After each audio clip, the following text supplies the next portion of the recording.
Hi there guys, welcome to the show. Today I'm doing a video response to 5 things I would take from my collection if my house was on fire. Now, RazTendo, who I found through Onaretrotip, so thanks for the tip Pete, done a great video on the 5 things he would take from his collection if his house was on fire. Now, the thought of your house being on fire is quite horrible. I didn't really want to think about that, but I'll go along with the with the question, the game. So I'll make a quick start. Now, obviously, anyone that knows me and follows this channel, and I'm a huge Sonic fan, so yes, this is a very Sonic-heavy 5-item group, if you like, and I'll make a quick start. Now, some of them are based on sentimentality, some of them are based just purely on rarity. So this one is number 5, and this is rarity. So this game was the bane of my existence. It was the last game I needed to finish my Sonic collection. And I finally got it last summer, and it took me 15 years to track one down. It's such a rare game. It is ridiculously rare, and trying to find one is just crazy. I'm not even going to take it out of the plastic box because it just is that rare. And if I was in a fire, forgetting the value, this game is a very expensive game if you're not aware, but forgetting the value, it's not really about, because obviously I think Pete mentioned in his video you get the insurance money, but even if I had the insurance money for what this is worth and what it costs me, I wouldn't be able to buy another one for goodness knows how long. So I would definitely take this just for the fact that when I wanted to rebuild my Sonic collection, I know I had a great cornerstone to start from, of the rarest game that I could find.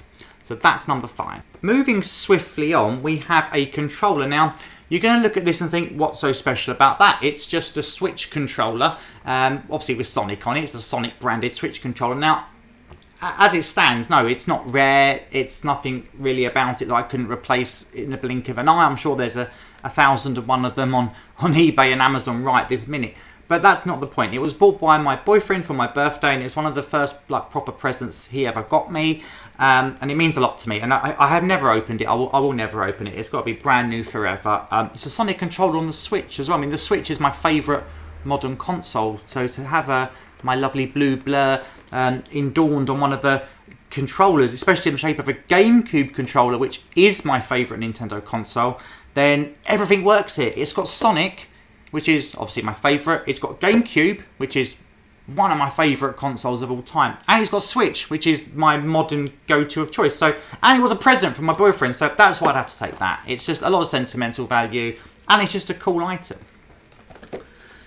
Moving swiftly on, we have another controller. Now, you're going to look at this and just think that's just a white box with lots of Japanese writing on it. And for the most part, you'd be right. It is. It's very bland. It's not the best box art for anything. But that aside, it did hold this controller, which is brand new, and I have all the wrapping and everything for it. It's absolutely. You still got the original tags on it and everything. It's never been used. I'm touching it now. I very rarely take it out of the box. Now, what's so special about a controller, you might ask? Now, this is an ASCII FT, which stands for Fight Type. And they were released at the same time as Capcom vs SNK on the Dreamcast. And as you can see, they're very much like Saturn Mark II or MK2 type controller. Very good for fighting games. And the D-pad is wonderful. Anyone that's ever used one of these will always say that is like an amazing controller. Now, the reason why they released these was for 2 reasons. One, the Dreamcast controller on its own is pretty pants for fighting games because there's only 4 buttons on it and the big triggers at the back, especially for like 6-button fighting games like Capcom games, you really have to push it. You can't do enough button presses and stuff. So I tend myself to use an arcade stick, but once in a while, if I just want a quick blast on my favourite game, which happens to be Capcom vs SNK, or favourite fighting game, then you want something like this, just have a quick blast. And I've got a few of these, all different ones. Now, the reason why this is particularly special, and the reason why it comes in my top 5 fire escaping products, does that even make any sense, is because this one you can't just buy. This was never sold in the shops. You got this controller by being entered into a prize draw, and there was only 500 made, or possibly 1,000. We're still trying to decipher what's happening through research and stuff. So we think there's definitely 1,000 or less of these, and you can only get them in a prize draw where you get entry by buying the other 2 versions of this controller. Now, there was an SNK, to celebrate the release of the game, there was a Capcom one and an SNK one. And there's a link in the video to a video I've made about these controllers because I've collected them if you want to find out more. But basically, you use the receipts of those 2 controllers, send it off to Sega Direct, and then you got entered in for this. I didn't win the prize draw. I didn't live in Japan. I couldn't enter. But I managed to... I've got a few friends out there because I collect a lot of Japanese gear. I've got a few friends, and luckily, many years ago, I think I got this in... I want to say 2004 or 2005. I don't know. It was early 2000s. So he tracked one down, knew I wanted it, and I got it. So that I couldn't live without because I know it would be hard to replace, especially a brand new one. They have come up a few times on eBay, I will admit, and they go for about quite a lot of money. But this one's brand new. Like, I know it's brand new because I unsealed it to have a look at it. So there you go. So that's my 3rd place one.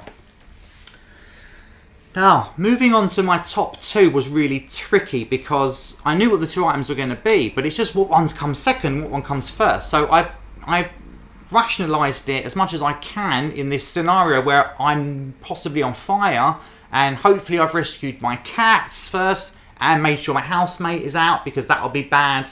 And hopefully I took my passport in case I need to go somewhere. But after that, I've got to grab games, haven't I? And I was thinking, what would be the first one I would grab? Now, I had to break it down in what one could I replace easier. So this is my 2nd place choice. It is my custom Mega Drive 2 Sonic and Knuckles. It's been modded with switches for like region 3, all that sort of stuff. It's by a good friend, Rob Raw Talent Wallington, or Raw Talent as he's known as his signature. He marks all of his work. So this is an individual piece. I got it commissioned for me, and it also came with some great stuff that I got him to do as well, namely this cartridge, which is cool, and also this also really awesome controller. There was another controller as well, and I forgot to bring that out when I was getting it all sorted out. Now, this isn't a display piece. I actually play on this console, not so much the cartridge and the controller, but I use the console all the time. It's my main Mega Drive. And I thought to myself, why have I got that? When people ask me, what on earth did you get that done for? Well, Sonic & Knuckles is my favourite game, as many people know, and I always had this dream when I was a little kid and Sonic & Knuckles first came out, that Sega just randomly made a limited edition Mega Drive 2 with Sonic & Knuckles emblazoned, or however you say that word. Or, we're talking about blazes because we're in a fire, so it had Sonic & Knuckles all over it. And I thought, you know what, when I'm an adult, and I am an adult, I'm going to get that done. And I got it done. And now it's mine. Now it's all mine. And it's beautiful. Thank you, Rob. I'm going to check, I'll plug Rob's Facebook group in the description. So if you want a custom console or a custom controller or anything madcap that's just for you, go and see the man. Now, moving on to the very last one. The very, very last one. It's this bad boy. It's quite heavy.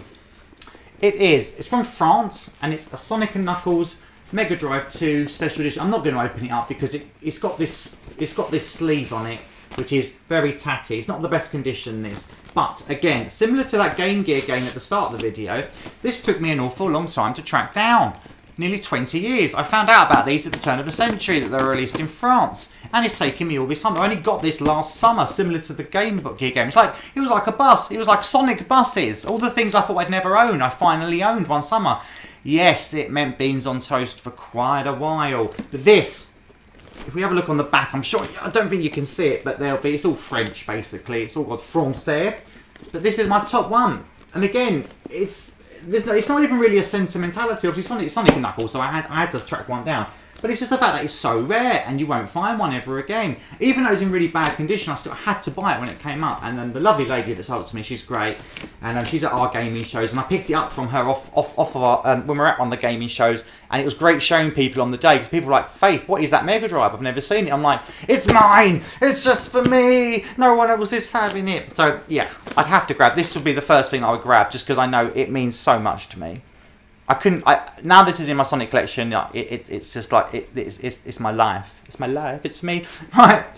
Anyway, this is a crazy video. RazTendo has asked for video responses, so get on it. Get on it. Do a video response. Let's see your top 5 things that you would take in your collection. Remember, it's not what's your best or most expensive or whatever. It's what you think are the best ones for you. Like, what are your favourite things in your collection? It could be something simple.